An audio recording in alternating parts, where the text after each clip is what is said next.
So I mean, you sort of anticipated probably the Ismaili perspective when you said under the guidance of the Imam. But I mean, I could imagine people saying, well, I mean, this is not how it should work in Islam. Neoplatonism was the heritage of classical Greek pagans, and which entered into Arabic thought among philosophers and others through the translation movement. So, by what right would any Islamic group take this and integrate it into sort of the core central religious questions? You know what I mean? So, yeah, what would be your response to a question like that? Yeah, I would say there's a twofold response. From a historical perspective, the Quran is already engaging the different traditions of late antiquity. There's some even recent work by Juan Cole and by another scholar. I think his name is Descharnaux, out of a Julian university. Descharnaux, yes. Descharnaux, From yes. Belgium. So, but both of them have actually shown to different degrees that the Quran is already engaging with the Neoplatonic heritage.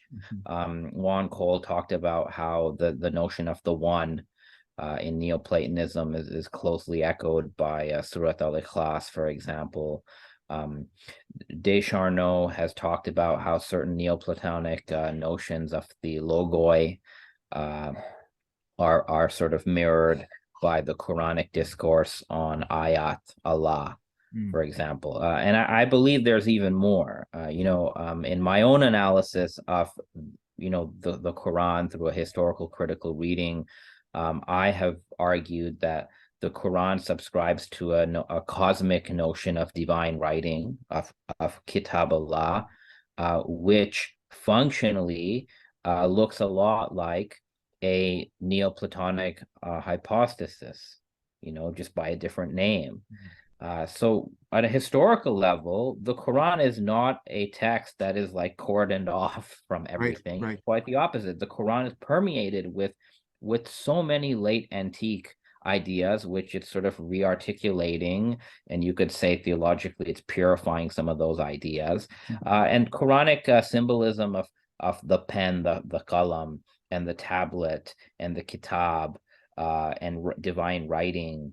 Once you understand that in its original context, right, it's clearly engaging with, you could say, Christian receptions of Neoplatonism. But the second argument I would give, which is a more theological argument, would be go something like this. So let's say you accept the Quran as a revelation.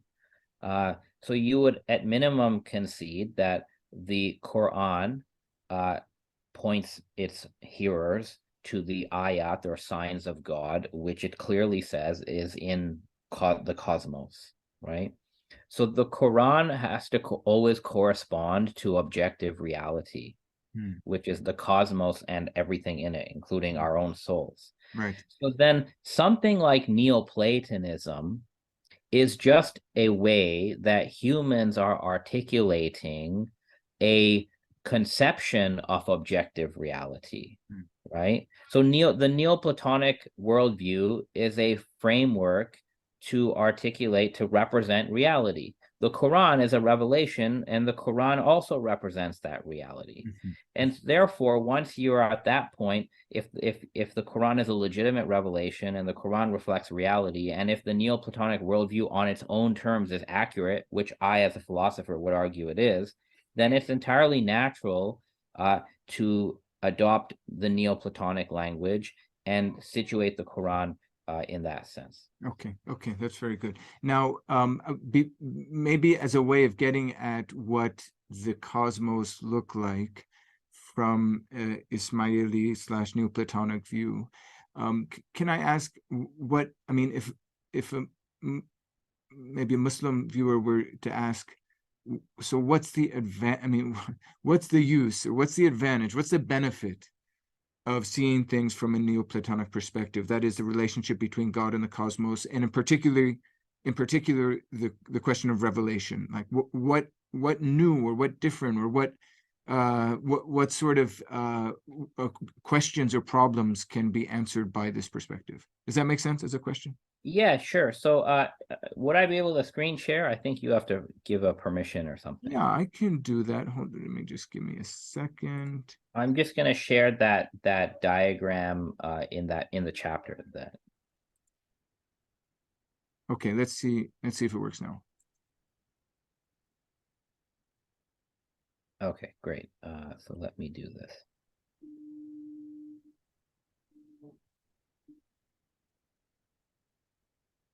All right, you can see Yes. my PDF, right? Yes. Okay, so this is a diagram that I had included in, and I'm going to zoom in on it. I had included this in the chapter I published in the Routledge Companion to the Quran. So this, in a nutshell, what you can see here is like the Ismaili Neoplatonic worldview. And so everyone can see. So this worldview has been argued by Ismaili thinkers and by other Neoplatonists. It has been argued on its own merits. It has not been, argued on purely on, okay, the Imam said it, so, Okay. accept Okay. it. So there are philosophical arguments or cosmological arguments for this. So the first is you have God, which Ismailis often refer to as Al-Mubdi, the originator of all things, of all existence. And in this Neoplatonic understanding, which others share, God is absolutely transcendent, absolutely simple. So this is like divine simplicity, as some of the Catholic viewers might recognize. And there are, I'm not going to get into it, but there are cogent arguments on why divine simplicity is true. If one denies divine simplicity, if one says there are real distinctions within God, then God ends up being composed of parts, metaphysical parts of some kind, right? This, of course, jives with the whole Quranic discourse on God. The Quran is very clear. God is absolutely one. God is ahad. The Quran doesn't speak of God having parts in any sense. Then what you have is God is timeless, and therefore God's action, what God does, must also be eternal. God's act cannot emerge in time, because that would, in this argument, that would put God in time. So you have a timeless divine action, and that is what Ismailis call the Kalam Allah. Right. So now already we're getting into it, right? One of the biggest problems debated by Muslims or in this time is what is the speech of God? Is it words in Arabic, or is it something transcendent? Is the Kalam Allah uncreated? Is it created? Is it eternal? Is it temporal? All this, every position was for sale, right? So the Ismaili position is interesting. The Kalam Allah is not an uncreated attribute of God. So it's not something in God that eternally, uncreatedly sits there with God. The Kalam Allah is an act of God, but it's still an eternal act of God. Okay. And this sort of crossways the Mu'tazila and sort of Ash'ari positions. It sort of marries them in a way. So you have God's action, which is an act of creation, an act of origination, and that's eternal. And then you have the effect of the divine action, the first effect, which is the universal intellect over here. This universal intellect is what the tradition calls the pen. So you have all these hadiths. The first thing God created is the pen, right. And then God told the pen, write down everything in creation, and then the pen follows. And then so basically, there's an initial act of creation that takes place prior to the physical creation. And that's what the pen hadiths are about, and that's what the universal intellect functions as. Okay. And of course, if there's a pen, there's a tablet. So that first level of intelligible creation, all the archetypes of everything are determined by God. So where does this happen in a sense? What's the locus of that? That would be the universal soul, which is called the tablet. Okay. So you have this process, cosmological process, and then it's the universal soul, which has received the archetypes. Those archetypes, by the way, that is the divine writing. That's what the Quran calls the Kitab Allah, or Kitab Mubin. So, for example, in Surah Al-Alaq, where we hear of God, Alladhi allama bil qalam, yes, an Ismaili interpretation would see it within the scheme, or Yeah, this is the The one who kalam, the teaches with a universalism. pen. Yes. Yeah, so all human knowledge, every human act of thought, of intellection, is picking up an effusion of knowledge from the universal intellect. Okay. This is sort of similar to certain Augustinian notions of knowledge as illumination, for example.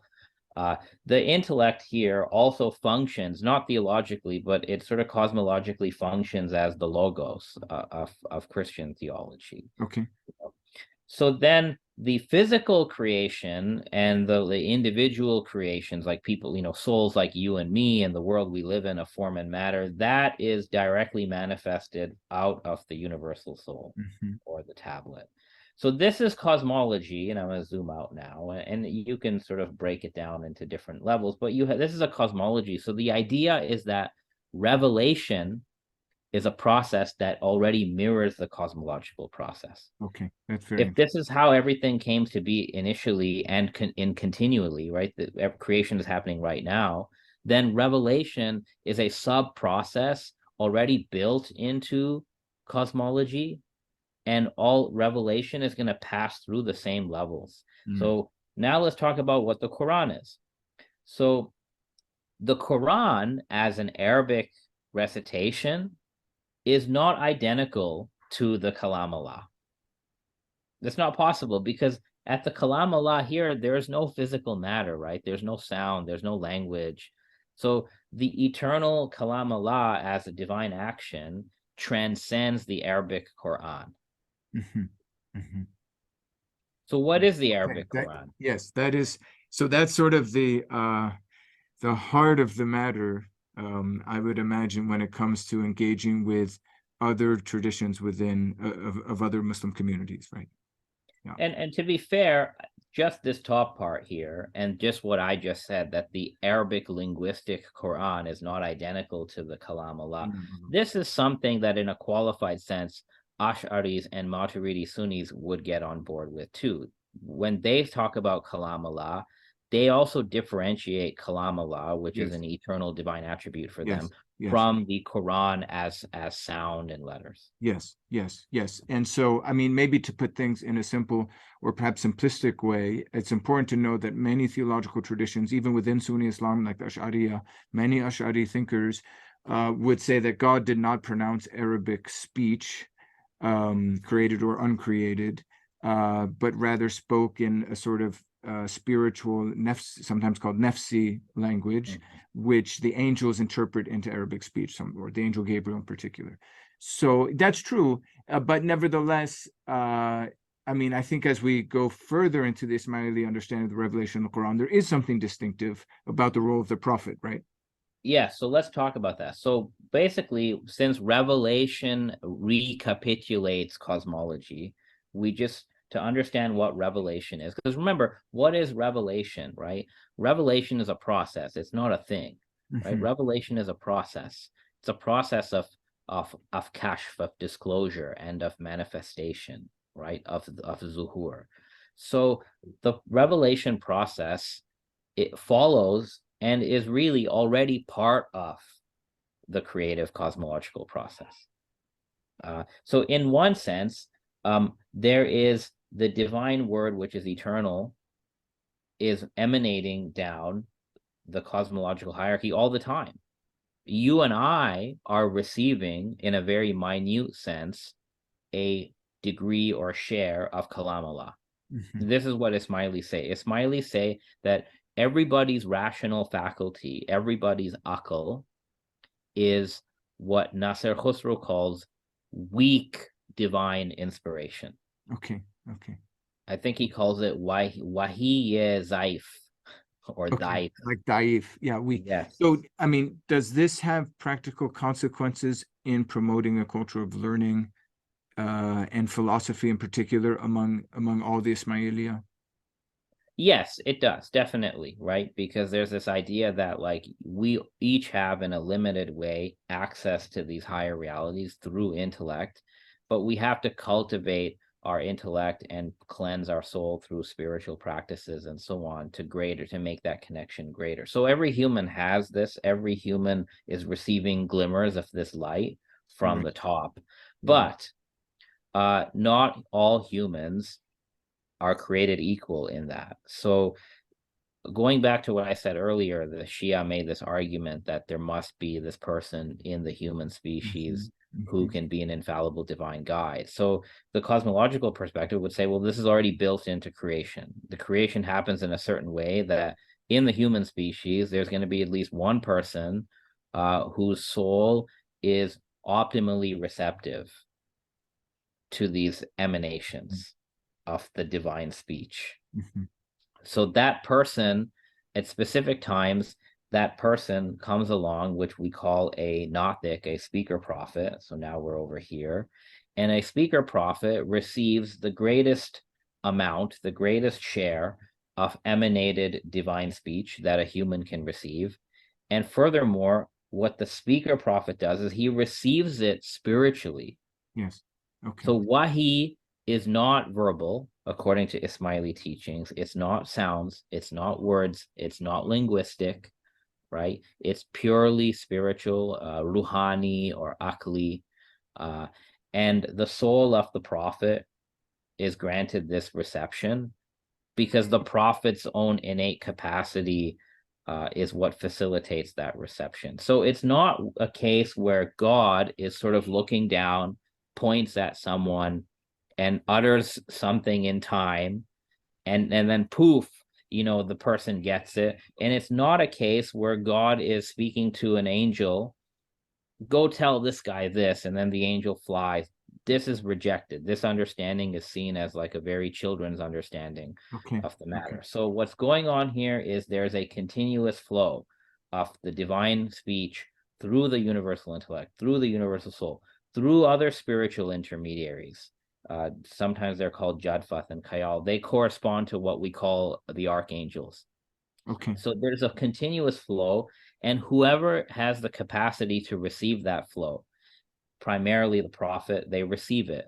And then what the prophet does, and this is a distinctive Ismaili teaching, the prophet, as he looks at his own people, as he lives in his own time, as he is embedded in his own culture, the prophet appropriates pre-existing language, idiom, symbols, maybe stories, and he clothes that spiritual wahi, that spiritual divine inspiration, he clothes it with language. Right. And therefore the Arabic Quran, as an Arabic recitation that is rich and what many Muslims will consider miraculously inimitable, in the Ismaili view, that Quranic recitation as words is the divinely inspired product of the prophet's soul. Yes.